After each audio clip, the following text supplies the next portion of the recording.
난 반 미친 사람처럼 노력했다. 박세리 앤드 윤근영 기자. 인간으로 태어났다면 가치 있는 삶 살아야. 시인 정호승.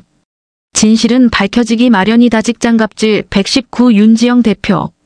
몸과 마음 깨끗하게 사는 게 내 삶의 원칙. 작가 김홍신. 이들의 좌우명, 삶의 원칙을 다룬 이번 특집 기사는 내용이 많아 세 차례로 나눠 송고합니다.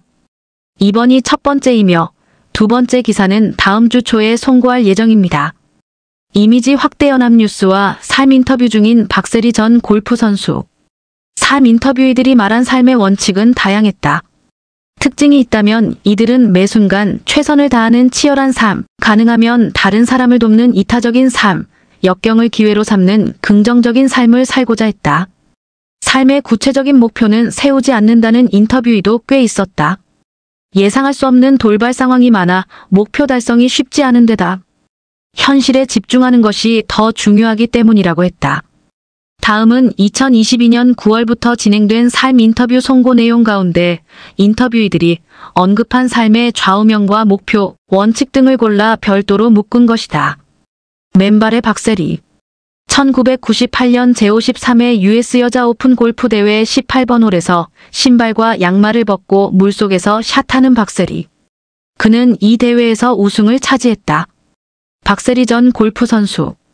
부지런히 열심히 감사하는 마음으로 사는 것이 내 좌우명이다.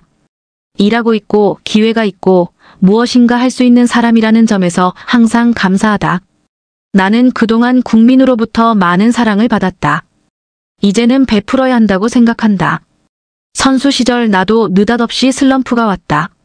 내가 게을러졌거나 운동선수로서 치열한 마인드를 잃은 것도 아니었다. 슬럼프가 올 가능성에 대비한 훈련까지 했던 사람이었기에 정신적 혼란이 매우 컸다. 1년 6개월 정도 마음고생이 심했다. 악몽 같았다. 주위에서 괜찮아, 괜찮아라고 하는 말이 전혀 괜찮게 들리지 않았다. 누가 옆에서 뭐라고 하는 소리도 듣기 싫었고 제발 혼자 내버려뒀으면 좋겠다고 생각했다. 그때 대인 기피증까지 오지 않았을까 하는 생각이다. 나는 반 미친 사람처럼 노력했다.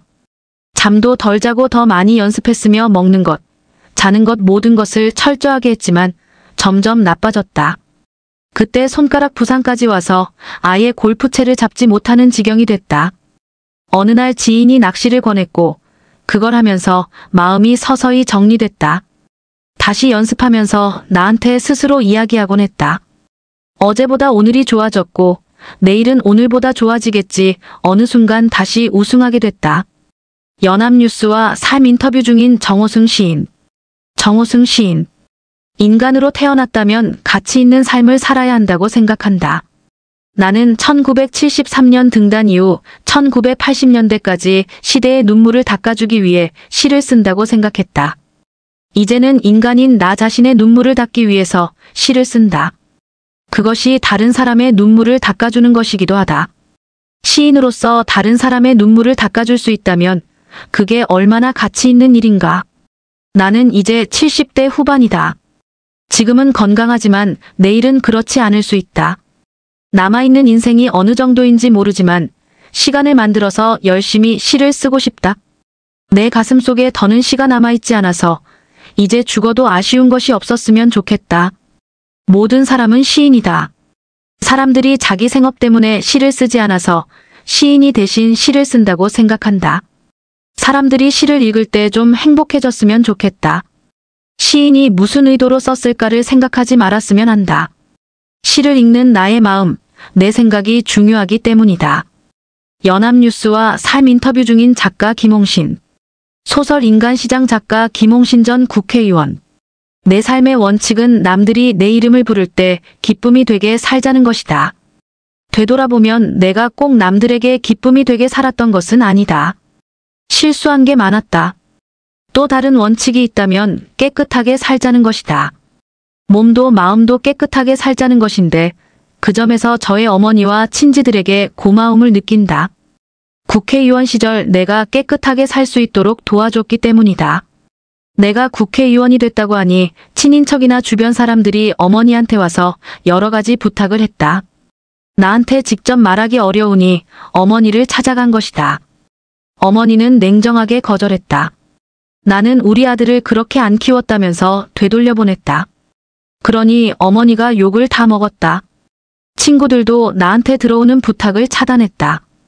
그들은 누군가가 부탁하려 하면 그 사람한테 그러지 마라.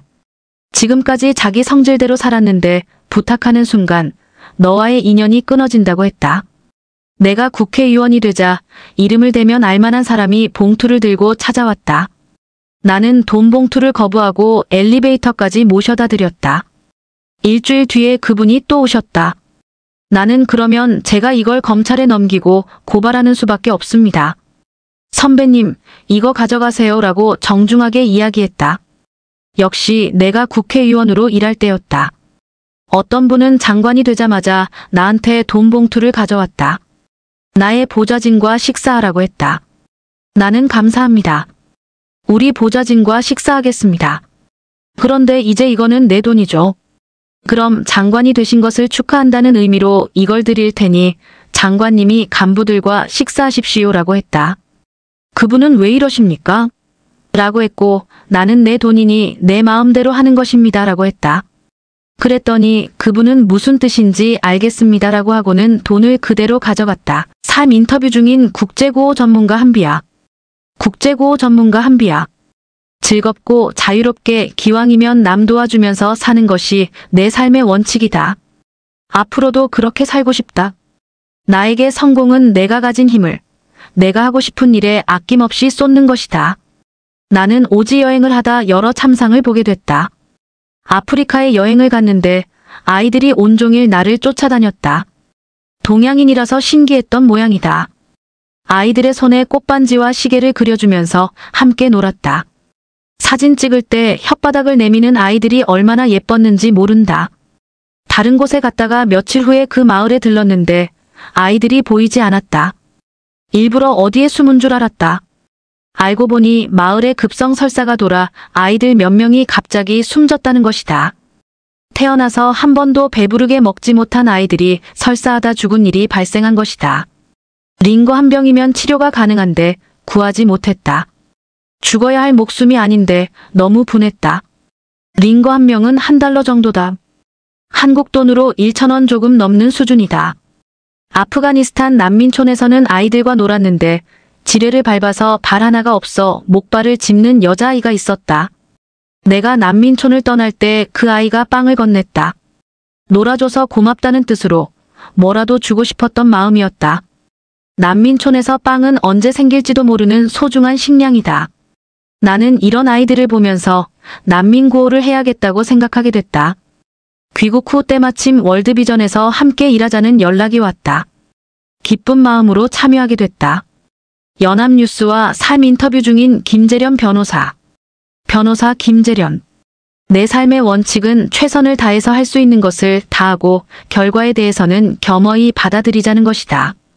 지나간 것은 오래 생각하지 말고 다른 사람의 머릿속에 있는 것을 넘겨짚어 미리 파악하려 하지 말고 누가 이야기를 하면 그대로 믿어주고자 한다. 그리고 매 순간 감사한 마음으로 살고 싶다. 솔직히 말해서 나에게 삶의 목표는 없다. 내가 원해서 세상에서 태어난 것도 아닌데다. 내가 꼭 무엇을 이룬다고 해도 그 다음 세상으로 가져갈 수 있는 것도 아니기 때문이다. 다만 현재에 충실하고 더불어 살아가는 다른 사람에게 내가 해보다는 도움이 되고 내가 힘들 때 위로받고 누가 힘들어할 때 도와주고 싶다. 이렇게 자연스럽게 살다가 어느 날 삶의 마지막 시점에 왔을 때 그동안 해보고 싶은 것 중에 못한 것이 있어서 후회되는 일은 없었으면 좋겠다. 내가 과거에 의뢰받은 사건이 하나 있었다. 남편이 자신의 애인을 집에 들여놓고 살면서도 이주민, 여성인 부인의 여권 등을 모두 빼앗아 집에서 나가지 못하도록 했다. 여자 2명과 사는 그는 아내가 말을 듣지 않으면 맨발 상태로 집 밖으로 쫓아내기도 했다. 시아버지가 이주민 며느리를 학대한 사건을 담당한 적도 있었다. 남편은 지적으로 장애가 있었는데 시아버지는 이주민 며느리가 임신하도록 하기 위해 병원에 끌고 다녔다. 생리대를 사기 위해 돈을 달라고 하면 생리 여부를 확인한다며 화장실 쓰레기통을 뒤지기도 했다. 1960년대, 1970년대 우리 누이들도 미국이나 독일에 가서 힘들게 돈을 벌었다. 그 돈으로 한국에 있는 동생들 뒷바라지를 했다. 동남아에서 우리나라로 오는 결혼 이주민도 마찬가지다. 한국에서 결혼 생활을 하면서 돈을 벌어 본국에 있는 부모와 동생들을 돌봐야 한다. 우리는 그들에 대해 편견을 갖고 함부로 대하는 경우가 많다. 직장갑 719 윤지영 대표 변호사. 나의 좌우명은 진실은 밝혀지기 마련이고 진리는 변하지 않기 마련이고 진심은 통하기 마련이라는 것이다. 진실은 결국 밝혀지는 것이기 때문에 꾸준히 기다려야 하는 것이고 진실은 변하지 않는 것이니 내가 믿는 신념은 밀고 나가자는 것이다. 내가 지금 표현하지 않아도 진심은 언젠가는 통할 것이라고 믿는다. 우리 단체는 직장에서 벌어지는 다양한 갑질에 대한 해결사 역할을 자처하고 있다. 갑질에는 괴롭힘만 있는 것이 아니다. 일터에서 발생하는 온갖 부당한 행태가 갑질이다. 직장에서 갑질을 없애고 일하는 사람 누구나 존중받고 안전하게 일하도록 하는 것이 목표다. 시멘트를 만드는 한 대기업에 비정규직 노동자들이 있었다. 석회석을 채굴하는 사람들이었다. 형식적으로는 하청업체 소속이었지만 실제로는 그 대기업이 직접 일을 시켰다. 노동자들이 노동조합을 만들어 위장도급에 대해 문제를 제기하자 대기업은 더는 일을 안 줬고 하청업체는 폐업을 해버렸다. 노동자들이 해고된 것이다. 해고된 노동자들이 들고 일어나자 대기업은 이들에게 거액의 손해배상을 청구했다. 나는 이들의 법률 대리인으로서 소송에 나섰는데 결과적으로 이 대기업이 이들 모두를 정규직 사원으로 고용키로 했다. 내가 보람을 느끼는 순간이었다. 탈북 청소년을 위한 여명학교의 조명숙 교장.